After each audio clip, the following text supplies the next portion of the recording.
G'day and welcome to this week's edition of the video blog. Next to me here is Adam McDougall. I'm Tomo. This week we wanted to speak more so about our kids' diets than our diets. There's clearly an obesity problem out there at the moment.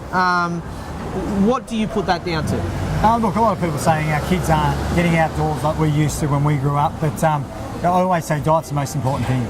And unfortunately, because of the time pressures on families and the money pressures, they're going to these packaged foods which are really high in sugar and very processed, and kids aren't eating well. And they're eating more than ever because sugar feeds sugar. You know, once you have one of these sugary snacks, what does your body crave?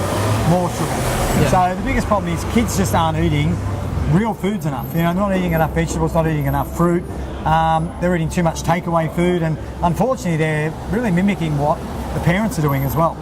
Because like I touched upon earlier, the parents are under pressure now, they're busier than ever, and you know, gone is the art of sitting down as a family for a lot of people and having a meal together where you've actually cooked some vegetables, cooked some meat, and you sit down as a unit and enjoy that food together. Habits are so important, and a lot of people of our vintage, we grew up eating cereal every morning. So what do we do now? We eat cereal every morning. How important it is to establish some really key habits in your kids' diet so that they can take that forward?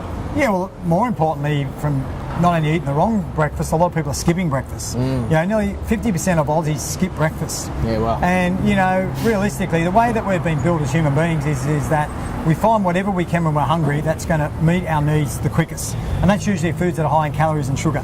So you don't make good food decisions when you're hungry. So I know there's a lot of fad diets that skip breakfast, do this, do that, but we know that when we're hungry, we make poor food choices. So start the day with something high in protein, not something that's high in sugar. So if you are going to have cereal, which I'm not a fan of, you know, add some protein powder to the cereal, or put some Greek yogurt on it to give that a balanced meal. Because remember that basically breakfast in the morning is just full of carbs, full of sugar. There's no protein or good fat in that, which gives you the sustained satiety of feeling full and gives you the energy so you don't have a crash. The other thing too is you're an influence on the people around you, aren't you? So if you're not living a healthy lifestyle, what chance have your family got? Well, we always say that kids, you know, never fail to copy what you do.